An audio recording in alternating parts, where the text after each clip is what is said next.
ஸ்ரீமதே ராமானுஜாய நமக. ஸ்ரீமத் வரவர முனையே நமக. ஸ்ரீ பாலதன்வி குரவே நமக. ஆழ்வார்கள் வாழி அருளிச் செயல் வாழி.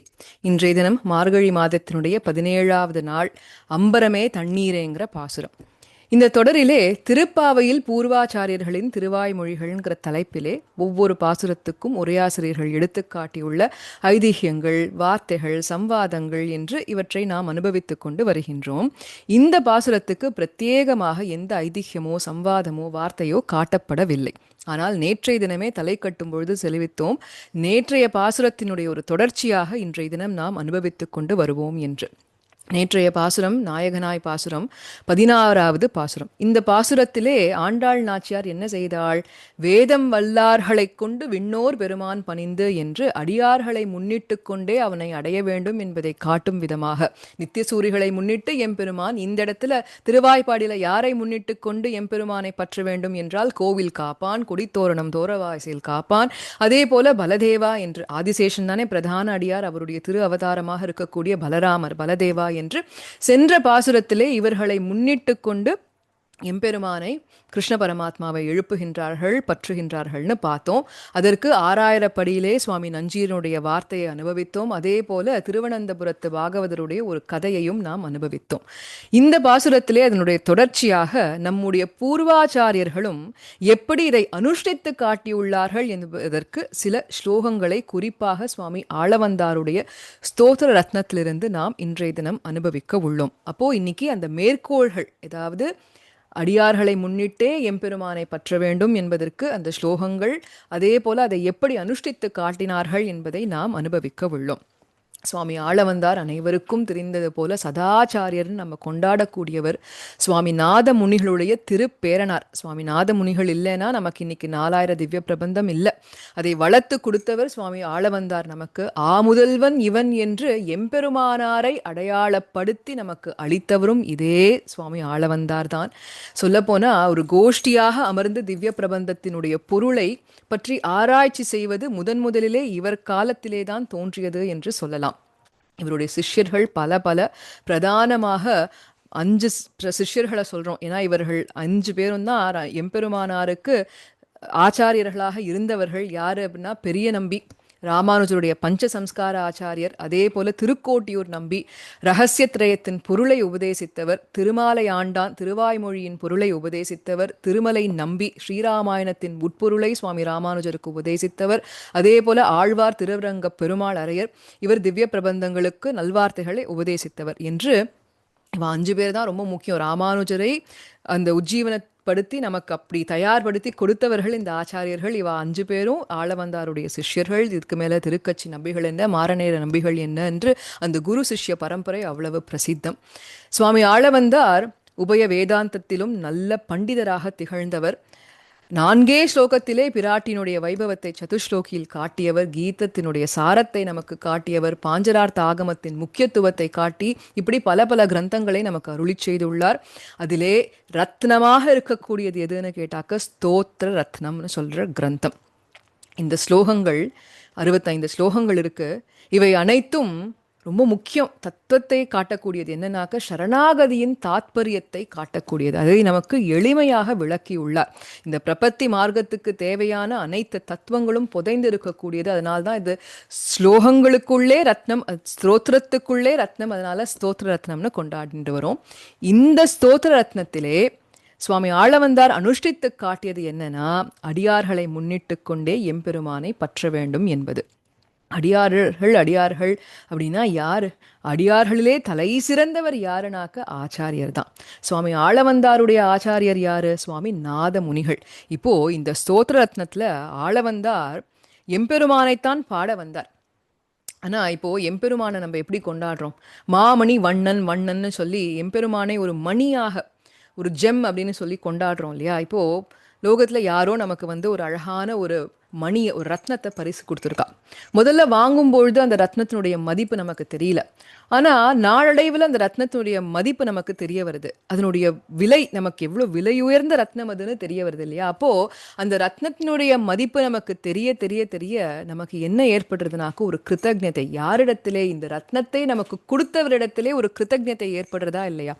அப்போ உயர்ந்த ரத்னமான அந்த எம்பெருமான், அந்த எம்பெருமானை நமக்கு காட்டி கொடுத்தவரான ஆச்சாரியர், அப்போ அந்த ஆச்சாரியரிடத்திலே ஒரு கிருத்தஜதை, அந்த ஆச்சாரியரை பற்றித்தானே எம்பெருமானை அடைய வேண்டும்ங்கிற நினைவு இதெல்லாம் ஏற்படுறது இல்லையா?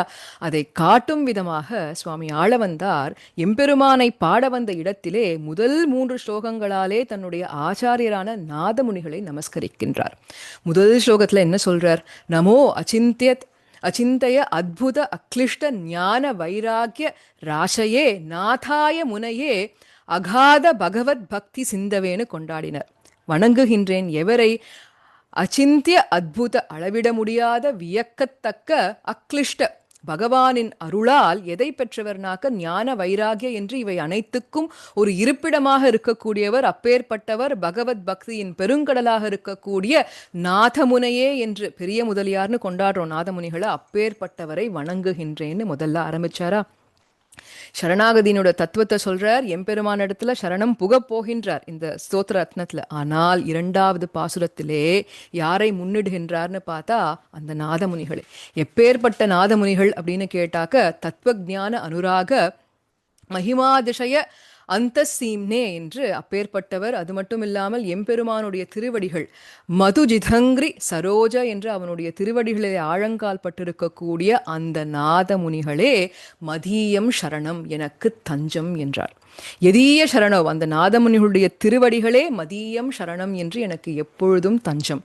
அந்த சரணம் பிரபத்தியே தானே இந்த இடத்துல எதீய சரணவ் மதீயம் சரணம் என்று அருளி செய்தார். அதுவும் எங்க கேட்கிறார்னா, அத்த இந்துலகம் மட்டுமல்ல பரத்ர சாப்பி என்று விண்ணுலகத்திலும் நித்தியம் எப்பொழுதும் அவருடைய திருவடிகளே எனக்கு தஞ்சம், அந்த திருவடிகளையே நான் பற்றுகின்றேன்.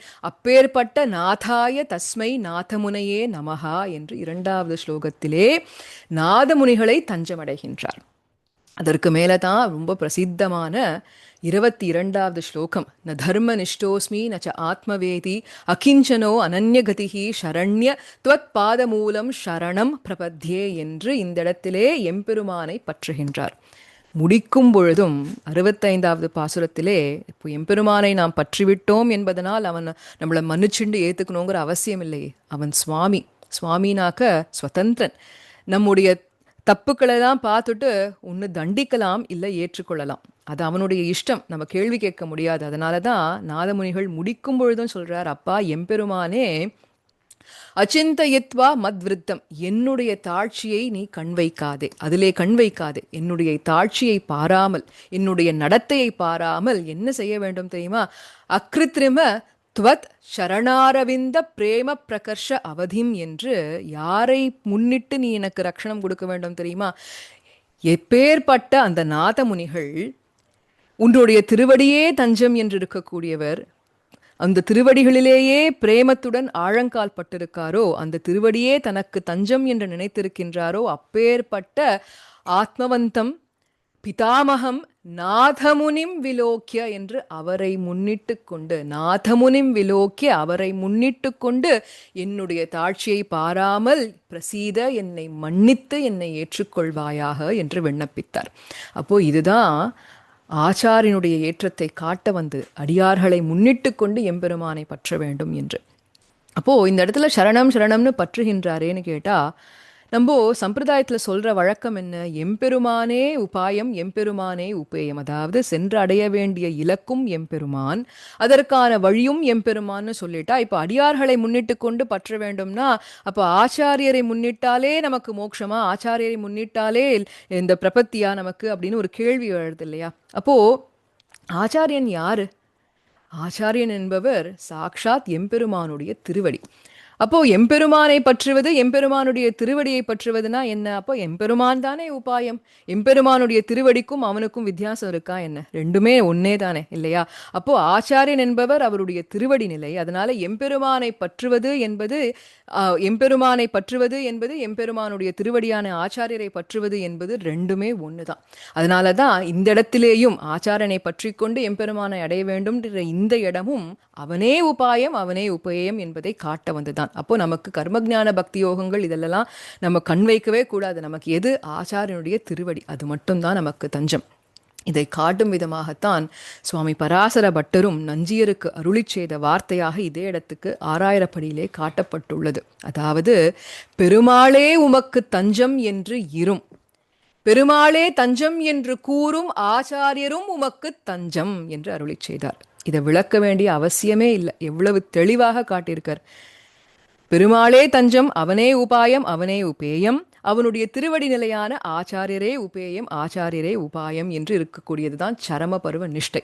அதை தான் இந்த இடத்துல காண்பிக்கிறார். இதே தானே சுவாமி பிள்ளைலோகாச்சாரியரும் ஆச்சாரியருடைய வைபவத்தை காட்டும் பொழுது ஈஸ்வர சம்பந்தம் பந்த மோக்ஷங்கள் இரண்டுக்கும் பொதுவாக இருக்கும், ஆச்சாரிய சம்பந்தம் மோக்ஷத்துக்கே ஹேதுவா இருக்கும் என்று அருளி செய்தார். அதற்கு மேல பகவத் லாபம் ஆச்சாரியனாலே, பகவானை நமக்கு காட்டி கொடுத்தவர் ஆச்சாரியர். ஆனால் ஆச்சாரிய லாபம் யாராலே? அந்த பகவானாலே. அப்போ உபகார வஸ்து கௌரவத்தாலே ஆச்சாரியனல் காட்டில் மிகவும் உபகாரகன் ஈஸ்வரன் என்று சுவாமி பிள்ளை லோகாச்சாரியார் ஸ்ரீவச்சன பூஷணத்திலே அருளி செய்தார் இல்லையா? அப்போ என்னன்னா, அவனை காட்டி கொடுக்கும் ஆச்சாரியனை நமக்கு காட்டி கொடுத்தானேன்னு எம்பெருமான இடத்துல கிருத்தஜ்ஞதை. ஆனா முக்கியத்துவம் யாருக்குன்னு கேட்டா ஆச்சாரியர் தான். ஆக அவரை பற்றி கொண்டுத்தான் எம்பெருமானை அடைய வேண்டும். அதைத்தான் ஆண்டாள் நாச்சியாரும் இங்கே அடியார்களை முன்னிட்டு எம்பெருமானை பற்ற வேண்டும் என்ற இடத்திலே ஆண்டாளும் கோபிகளும் சேர்ந்து நந்தகோபாரை முன்னிட்டு கொண்டு இந்த பாசுரத்திலே கிருஷ்ண பரமாத்மாவை எழுப்பி அவனை பற்ற இருக்கின்றார்கள். நாளைய தினம் அடுத்த ஒரு பிரசித்தமான ஐதிஹ்யத்துடன் உங்கள் அனைவரையும் சந்திக்கின்றேன். ஆழ்வார் எம்பெருமானார் ஜீயர் திருவடிகளே சரணம். ஆண்டாள் நாச்சியார் திருவடிகளே சரணம்.